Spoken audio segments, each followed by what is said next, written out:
রাজাকারের সংখ্যাটা আওয়ামী লীগে ছিল সবচেয়ে বেশি। তো রাজাকারদের নিয়েই এদেশে আওয়ামী লীগ শাসন ক্ষমতায় অধিষ্ঠিত হয়েছে। রাজাকারদের নিয়েই বিএনপি শাসন ক্ষমতায় অধিষ্ঠিত হয়েছে। জামাত ইসলামী একটি দেশপ্রেমিক দল, জামাত ইসলামী একটি মুক্তিযুদ্ধের চেতনাকে ধারণ করা দল। আপনাকে মানুষ কেন ভোট দিবে? আমাকে মানুষ ভোট দেবে মূলত পরিবর্তনের জন্য। বিভিন্ন সোশ্যাল মিডিয়া বিভিন্ন জায়গায় আমরা দেখেছি যে আপনি গণসংযোগ করতে গিয়ে মসজিদের ভিতর শুয়ে আছেন।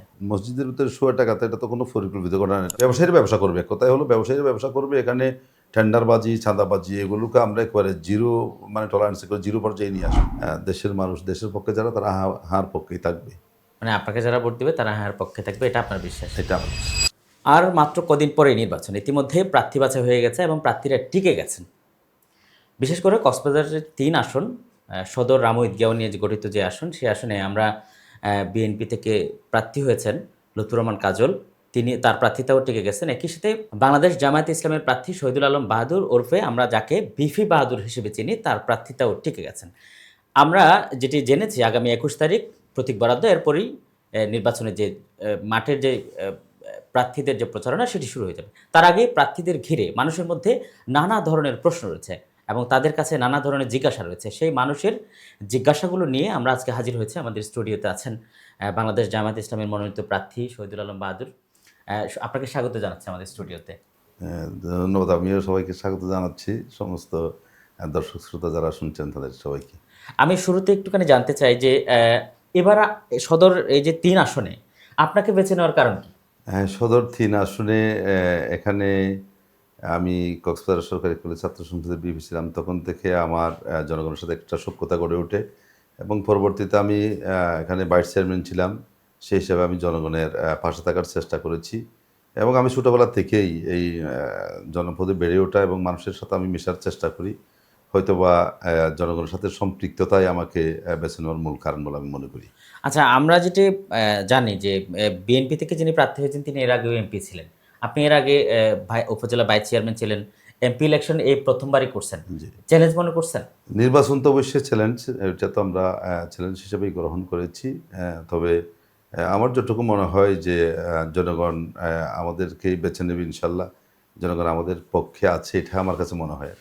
আচ্ছা, কি কারণে পক্ষে আছে বলে মনে হয় জনগণ?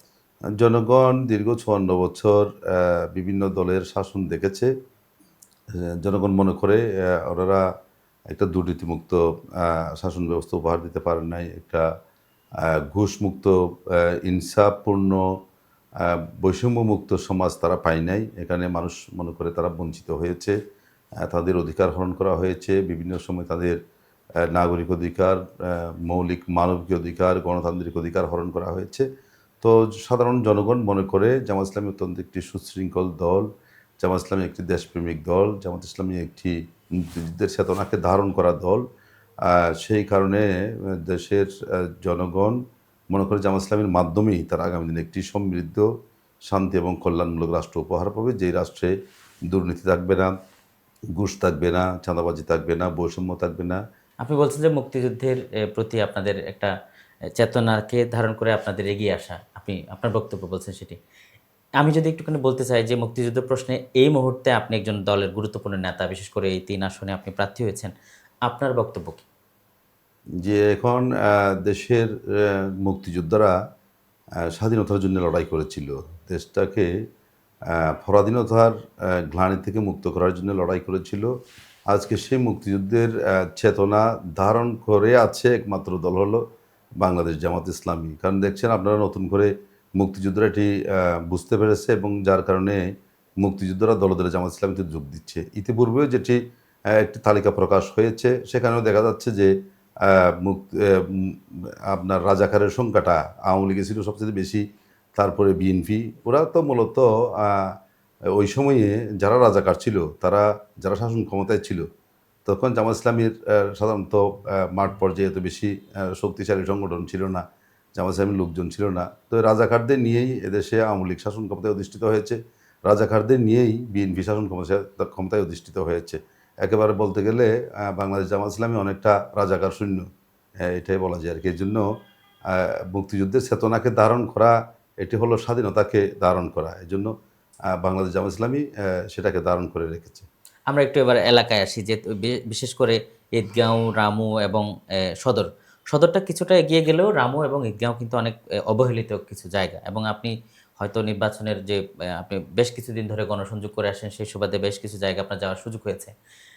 ঈদগড় নামক যে জায়গাটি রয়েছে সেখান থেকে ঈদগাঁও থেকে যাওয়ার পথে প্রতি মুহূর্তে সেখানে ডাকাতি হয়, অপহরণ হয়। এই দীর্ঘদিনের সমস্যাটা এখন পর্যন্ত আমরা গত বেশ কয়েক বছর ধরে সেখানে অনেকে এমপি ছিলেন, ইউপি চেয়ারম্যান ছিলেন, উপজেলা চেয়ারম্যান ছিলেন, নানাভাবে বিভিন্নজন সরকারের গুরুত্বপূর্ণ দায়িত্বেও গিয়েছিলেন রামু থেকে। কিন্তু এই সমস্যাটার কখনো সমাধান হয় নাই। এখনো সেটি ঘটে যাচ্ছে। যদি আপনি নির্বাচিত হন, এটা নিয়ে কোনো বিশেষ প্ল্যান আছে কিনা? জি, আমরা ঈদগড় আমাদের অত্যন্ত গুরুত্বপূর্ণ একটা ইউনিয়ন। ঈদগড়ে এখন মানুষ আপনার সন্ধ্যার পরে যেতে ভয় পায়। শুধু সন্ধ্যার পরে যেতে ভয় পায় সেটি সেখানেও শেষ নয়। দিন দুপুরেও সেখান থেকে অপহরণ হয়, তাকে মুক্তিপণ আদায় করা হয় এবং অনেককে বিভিন্নভাবে টর্চার করা হয়, নির্যাতন করা হয়। শুধু ঈদগড় নয়, আমরা রশিদনগরের বারোয়াখালী এলাকায়ও এটা আমরা প্রতিনিয়ত এটা দেখি।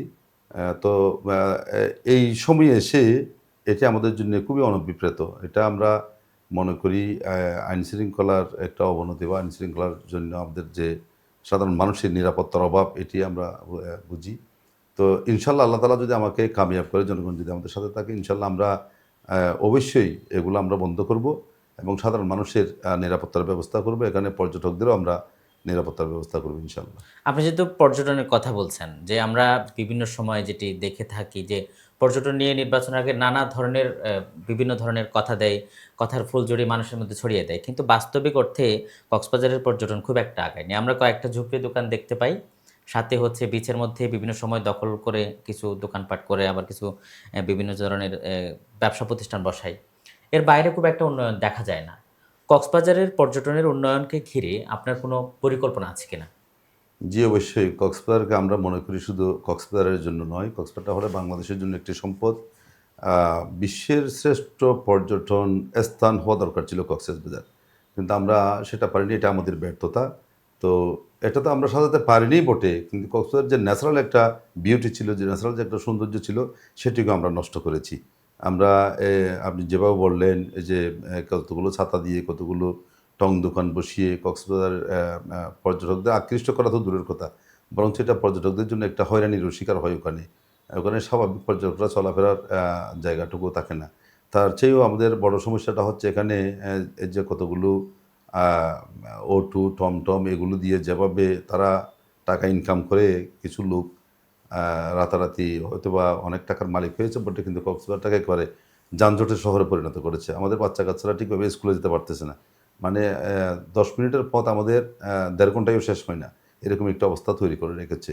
মানে পরিকল্পিতভাবে উন্নয়ন তো দূরের কথা, পরিকল্পিতভাবে কক্সবাজারটাকে ওরা মানে ধ্বংস করেছে, আমার কাছে এটাই মনে হয় আরকি। তো আমরা যদি আ সুযোগ পাই তাহলে এটা আমাদের কক্সবাজার যে মানুষের একটা দেখার জন্য একটা আকাঙ্ক্ষার আ আ একটা স্থান, সেটাকে আমরা আ নতুন রূপে সাজানোর আমরা চেষ্টা করব ইনশাল্লাহ। কক্সবাজারে আমাদের চোখের সামনে আমরা বেশ কয়েকজন এমপিকে বেশ কয়েকটি নির্বাচন দেখেছি। সেখানে এক ব্যক্তি একাধিকবার হয়েছেন, আবার নতুন ব্যক্তিও হয়েছিলেন, দেখেছিলাম। কিন্তু কক্সবাজারের আপনি ঈদগাঁও উপজেলার পুক্কালি ইউনিয়নের যে গুমাতুলি এলাকাটি রয়েছে, আপনি হয়তো সেখানে গিয়েছেন। রাজঘাট এলাকাটি একেবারে প্রায় বর্ষাকালে বিচ্ছিন্ন হয়ে যায় এবং সেখানে রাস্তাঘাটের অবস্থা খুবই শোচনীয়। কোনো সময় আমরা আসলে সেই জায়গাটির উন্নয়ন করতে কাউকে দেখিনি। আপনি কি সেখানে গিয়েছিলেন? তাদের দুঃখগুলো শুনেছিলেন? আমি শুধু আপনার ঘুমাতুরির নয়, আমি আ যখন আমাকে এখানে নমিনেশন দেওয়া হয়েছে, আমি আ আ যখন থেকে আমি এখানে মাঠে আছি, তখন থেকে আমি একেবারে গ্রাসরুট থেকে একেবারে তৃণমূল পর্যায়ে যাওয়ার জন্য চেষ্টা করছি। কারণ আমি মনে করি আ কিন্তু আ এখানে কি গিয়েছিলেন হ্যাঁ, রাজঘাটে? হ্যাঁ, হ্যাঁ, গেছি। তো আমি মনে করি যে আল্লাহ তাআলা যদি আমাকে কবুল করে, যা যাতে আমি ওই একেবারে প্রান্তিক জনগোষ্ঠীর সমস্যাগুলো যাতে আমি সমাধান করতে পারি। তাদের আ সুখ-দুঃখের কথাগুলো যাতে আমি শুনতে পারি, তাদের সমস্যাগুলো যাতে দূর করতে পারি, সেজন্য আমি একেবারে গ্রামীণ জনপদ যেখানে সচরাচর কোনো নেতা-নেত্রীরা যায় না, সেই জনপদেও আমি যাওয়ার চেষ্টা করেছি। ইনশাআল্লাহ আমরা চেষ্টা করব আমাদের আ উন্নয়নের ছোঁয়াটা যাতে গ্রামীণ জনপদে লাগে। ওই জনপদ যারা বঞ্চিত আছে উন্নয়ন থেকে, তাদের জন্য আমরা কিছু করার চেষ্টা করব ইনশাআল্লাহ। আমরা প্রায় সময় নেতাকে ঘিরে বেশ কিছু দৃশ্য আমরা দেখতে পাই। এর মধ্যে অন্যতম যেটি হচ্ছে অনেক সময় কর্মীদের কারণে আমরা অনেক সাধারণ মানুষ বলেন বা অন্য কেউ খুব একটা কাছে যেতে পারে না। আমরা কি ভবিষ্যতে যদি আমরা যদি আপনাকে এমপি হিসেবে দেখি, সেক্ষেত্রে কি জনগণকে যেতে বিভিন্ন ধাপ পেরিয়ে যেতে হবে নাকি সরাসরি যোগাযোগ করার সুযোগ হবে তাদের? আচ্ছা, এটা অবশ্যই আমাদের দেশীয় একটা সংস্কৃতির অংশ হয়ে গেছে যে নেতার আশেপাশে লোকজনের ভিড় থাকে, কর্মীদের। সাধারণ মানুষ বা যারা প্রয়োজন সেবা প্রার্থী। মনে করে সেবা প্রার্থী, তারাও ওখানে আসতে পারে না। তো আমার কাছে যেটা মনে হয় যে আমরা সেই সংস্কৃতি থেকে বেরিয়ে আসতে চাই। আমরা যিনি, এটা তো নেতা নয়, যিনি সেবক হবেন, যিনি দায়িত্বপ্রাপ্ত হবেন, তিনি যাতে সাধারণ মানুষকে সাদরে গ্রহণ করতে পারে। সাধারণ মানুষ যাতে নির্বিঘ্নে তার কাছে পৌঁছতে পারে, সেবা প্রার্থীরা যাতে কোনো ধরনের বাধা বিপত্তিহীনভাবে তার কাছে পৌঁছতে পারে, সেই ধরনের একটি পরিবেশ আমাদের হবে ইনশাআল্লাহ। আর আপনারা এখনও দেখতে পাচ্ছেন যে আমার সাথে অত বেশি লোকজন নিয়ে আমি ঘোরাফেরা এটা পছন্দ করি না। আমি নিজেই হয়তো ১ বা ১, ২, ৩ জন নিয়েই আমার চলাফেরাটা সীমাবদ্ধ থাকে। পারলে আমি নিজে একাই আ যাওয়ার চেষ্টা করি আরকি। তো আমরা আমাদের জীবনটা ওভাবেই কাটবে ইনশাআল্লাহ। এই প্রসঙ্গে একটুখানি যদি আসি যে আমরা কয়েকটা ছবি আমরা দেখেছি ফেসবুকে, বিভিন্ন সোশ্যাল মিডিয়ায় বিভিন্ন জায়গায় আমরা দেখেছি যে আপনি গণসংযোগ করতে গিয়ে মসজিদের ভিতর শুয়ে আছেন। এটা অনেকে অনেকভাবে নিয়েছে। বেশিরভাগই আমরা যেটি দেখেছি যে পজিটিভলি নিয়েছে।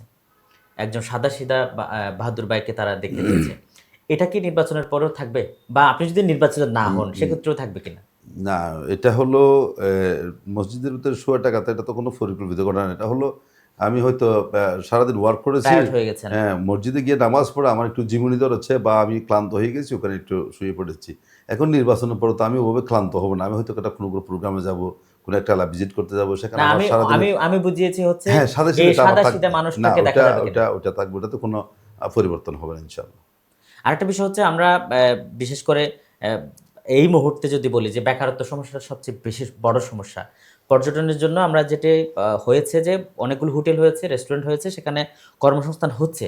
কিন্তু বেশিরভাগই বাইরে থেকে এসে হয়। কক্সবাজারের যে বেকার সমস্যা সেটি দূরীকরণে আপনার কোনো পরিকল্পনা আছে কিনা? জি, অবশ্যই এটা তো আমাকে খুব বেশি পীড়া দেয়। কারণ একজন তরুণ, একজন যুবক যার মানে কর্মক্ষমতা রয়েছে, যার শক্তি রয়েছে, তো সে যখন কোনো কাজ পায় না, সেটি তার জন্য যেমন হতাশার পরিবারের জন্যও হতাশা নেমে আসে এবং সমাজের জন্য সে বোঝা হয়ে যায়। তো আমার ফার্স্ট প্রায়োরিটি হবে যাতে প্রত্যেকটা তরুণ বেকারকে তার যোগ্যতা অনুযায়ী তাতে কর্মসংস্থান সৃষ্টি করা যায়। তাদেরকে নতুন উদ্যোক্তা করা যায় কিংবা চাকরি-বাকরির কোনো ব্যবস্থা করা যায়। সে যেটাই পারে তার উপযোগী করে আমরা তাকে কর্মসংস্থান সৃষ্টির জন্য আমরা চেষ্টা করব ইনশাআল্লাহ। এখন আসি হলো আপনাকে মানুষ কেন ভোট দিবে? আমাকে যদি একটু বোঝান যে আপনাকে কেন মানুষ ভোট দিবে? আমাকে মানুষ ভোট দেবে মূলত পরিবর্তনের জন্যে।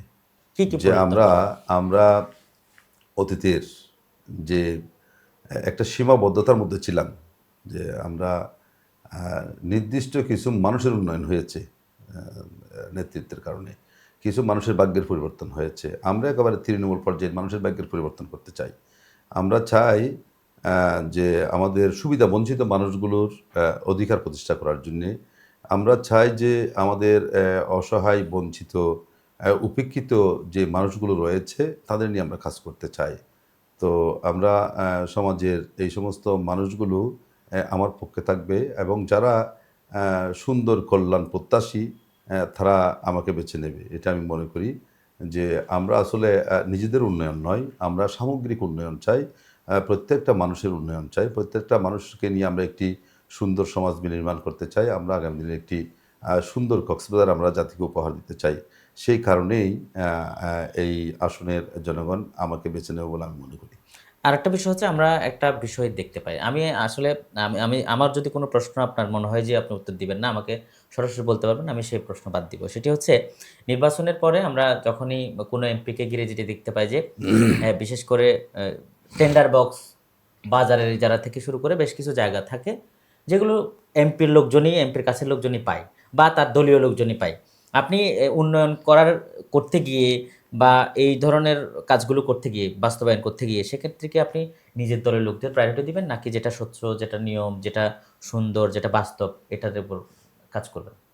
না, এটা তো আমরা দেখে আসছি। এটা আমরা দেখে আসছি। আমি তো আগেই এবং সেটি বলছি। ৫ই আগস্টের পরেও হ্যাঁ, হয়েছে। পরে তো ক্ষমতাসীন কেউ ছিল না, কিন্তু হয়েছে। হয়েছে। হয়েছে এটা আমাদের চোখে দেখা। ইভেন আমরা একদম একদিন ডিসি অফিসে বসা আছি। ওই সময় একজন লোক ওখানে ঢুকে গেছে। ওরা অন্যান্য যারা পিটিয়ে তাকে সেখানে ঢুকিয়ে দিয়েছে। তাদের নেতৃবৃন্দ ছিল। আমরা এটাকে একেবারে মানে ব্যবসায়ীরা ব্যবসা করবে। এক কথায় হলো ব্যবসায়ীরা ব্যবসা করবে। এখানে টেন্ডারবাজি, চাঁদাবাজি এগুলোকে আমরা একেবারে জিরো মানে টলারেন্স করে জিরো পর্যায়ে নিয়ে আসবো। এটা কখনো নিজ দল বলতে আমি এখানে কিছু বুঝি না। যার যেটি প্রাপ্য তারা সেটিই করবে। সেখানে দল প্রায়োরিটি পেয়ে দলের কোনো লোকজন চাঁদাবাজি, টেন্ডারবাজি করবে এটা কখনো আমাদের সম্ভব হবে না। আমাদের পক্ষ থেকে কোনো ধরনের সুযোগ সুবিধা এরকম পাবে না। এক কথায় যারা কনস্ট্রাকশনের কাজ করে তারা কন্ট্রাক্ট করবে, তাদের যে সিস্টেম অনুযায়ী তাদের নিয়ম অনুযায়ী করবে, ব্যবসায়ীরা ব্যবসা করবে। এটাতে আমাদের সার্বিক সহযোগিতা থাকবে তাদের জন্য। দলীয় লোকজন দিয়ে নিয়ন্ত্রণের কোনো না, ব্যাপার? এটা কোনো ধরনের দলীয় লোকজন দিয়ে নিয়ন্ত্রণের কোনো ধরনের চেষ্টা আমরা করব না এবং করতেও দেব না। আরেকটা বিষয় হচ্ছে আমরা যেটা আপনি তো আমরা অনেকভাবে যেটি দেখছি যে আপনি প্রত্যেকটি এলাকায় যাচ্ছেন। প্রত্যেকটা মানুষের ঘরে, ঘরে যাওয়ার চেষ্টা করছেন। তেমনিভাবে সকলেই চেষ্টা করছে প্রত্যেক প্রার্থী। আপনি কি নির্দিষ্ট করে কিছু পেয়েছেন যে আমাদেরকে বলতে পারেন যে এই এলাকায় এই সমস্যাটার এতদিন ধরে সমাধান হয় নাই। এই এলাকার এই সমস্যাটা দীর্ঘদিন ধরে ঝুলে আছে।